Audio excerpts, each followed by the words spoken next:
الحمد لله رب العالمين والصلاة والسلام على سيد المرسلين أما بعد فأعوذ بالله من الشيطان الرجيم بسم الله الرحمن الرحيم الصلاة والسلام عليك يا رسول الله وعلى آلك وصحابك يا حبيب الله 17 ذوالحجہ 1441 ہجری 8 اگست 2020 یوم السبت ہفتہ سیٹرڈے معزز سامعین السلام علیکم ورحمۃ اللہ۔ اس سے پہلے کہ میں کچھ عرض کروں آپ سب سے میری گزارش ہے کہ پچھلے دنوں لبنان بیروت میں جو حادثہ ہوا اس میں مارے جانے والے مسلمانوں کے لیے دعائے مغفرت کریں۔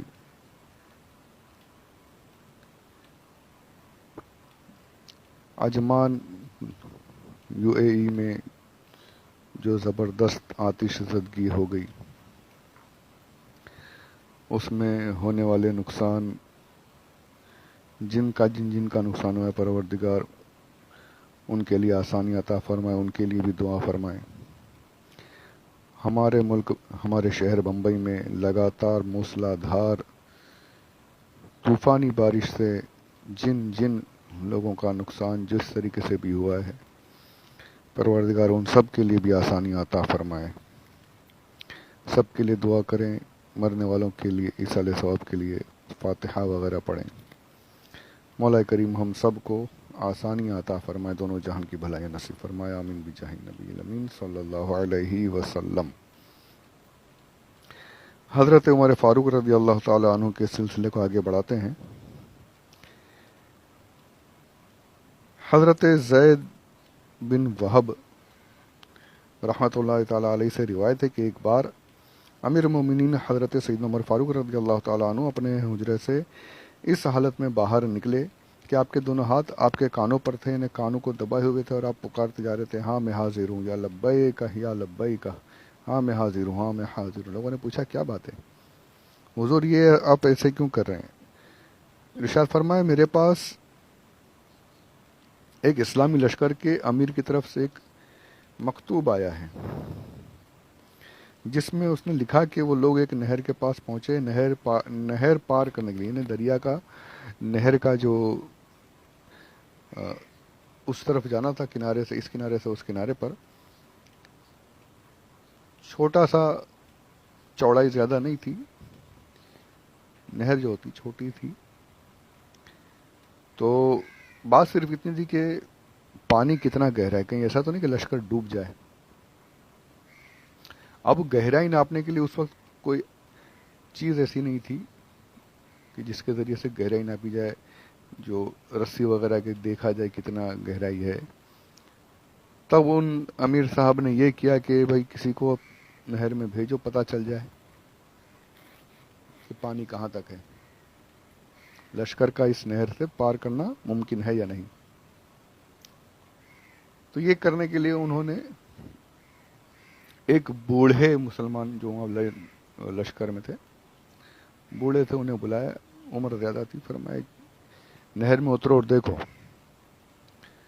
تو انہوں نے کہا، بوڑھے نے، میری عمر زیادہ ہے، پانی ٹھنڈا ہے، سردیوں کا موسم ہے، مجھے ٹھنڈی لگ جائے گی، سردی لگ جائے گی، مجھے مت اتارو۔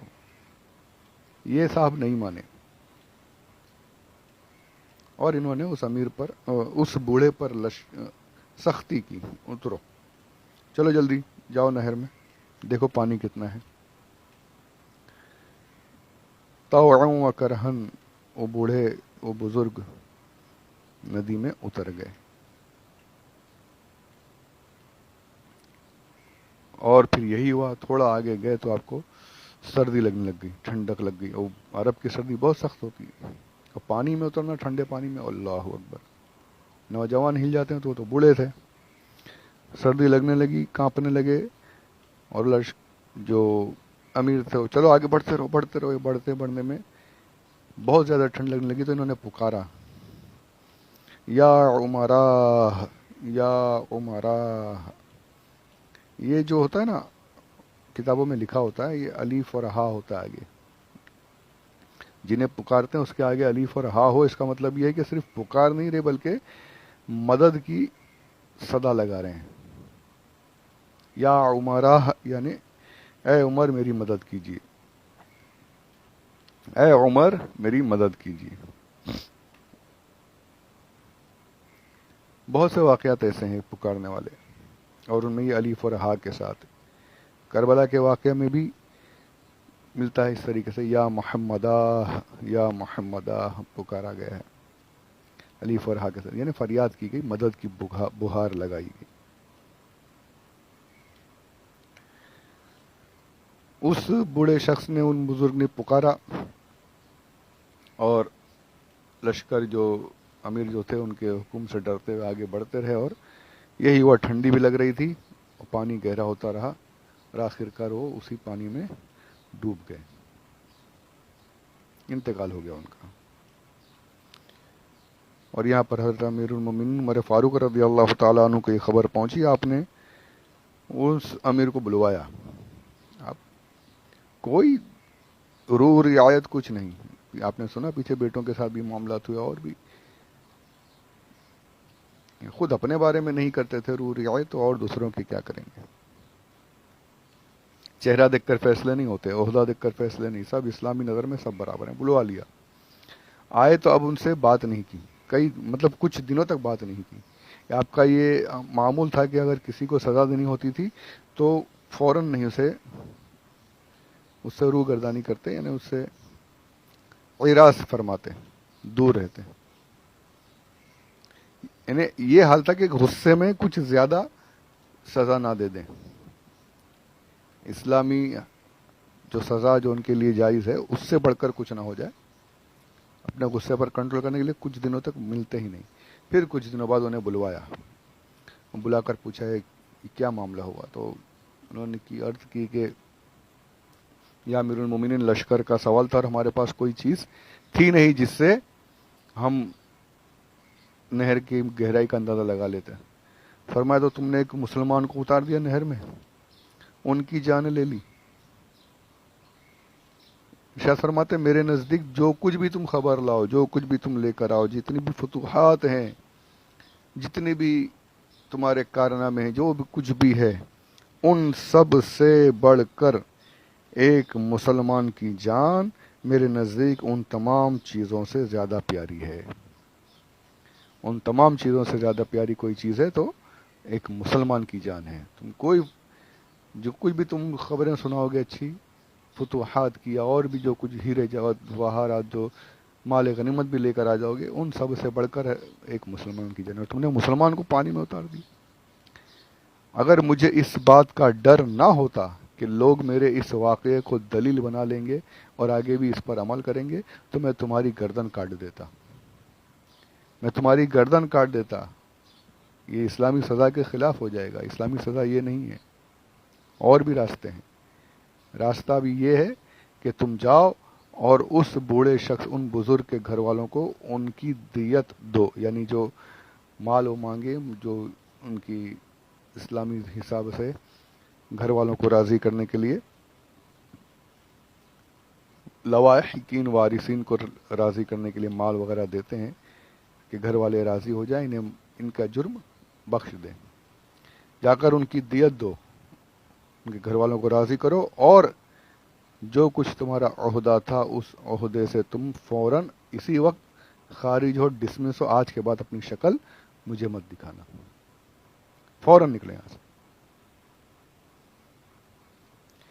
ذرا سی بھی رو رعایت نہیں، کوئی بھی ہو، خالی فوراً جگہ سے فوراً فیصلہ. وہیں پر یہاں پر یہ بھی پتا چلا کہ ان بوڑھے بزرگ نے یا عمرہ پکارا. تو یہ معلوم ہوا کہ دور سے پکارنے کا، فریاد کرنے کا معمول جو تھا، یہ کوئی ہمارا بریلی سے بنایا ہوا عمل نہیں ہے.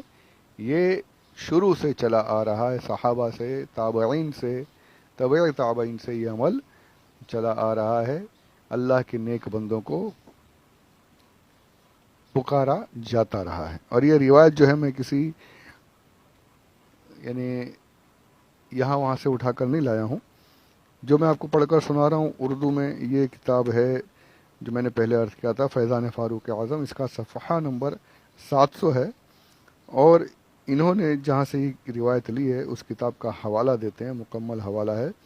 کتاب کا نام ہے سنن کبریٰ، کتاب الاشربہ۔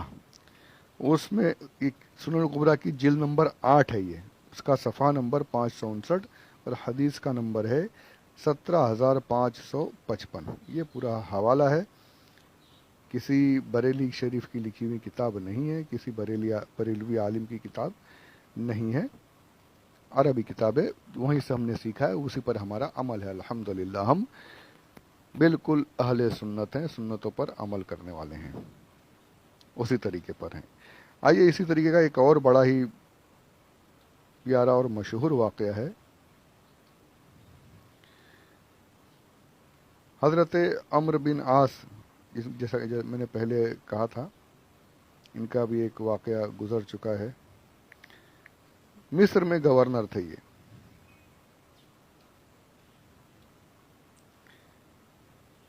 مصر میں گورنر تھے۔ حضرت سیدنا انس بن مالک رضی اللہ عنہ یہ روایت کرتے ہیں کہ ہم لوگ امیر المومنین حضرت عمر فاروق رضی اللہ تعالی عنہ کے ساتھ ان کے جو محفل تھی وہاں بیٹھے ہوئے تھے کہ ایک مصری شخص آیا، مصر سے آیا اور آ کر عرض کرنے لگا، ایجپٹ، مصر یعنی جو آج کا ایجپٹ ہے وہ مصر ہے، کہا کہ حضور مجھے پناہ چاہیے، اللہ تعالیٰ کی پناہ، آپ سے پناہ چاہتا ہوں، خلیفہ کی پناہ چاہتا ہوں۔ آپ نے کہا میں نے تمہیں پناہ دی، کہو کیا بات ہے؟ یعنی اس نے کہ اتنی بڑی بات میں لے کر آیا ہوں کہ مجھ پر، وہ سب ہوتا ہے نا دوسری جگہوں پر تھا کہ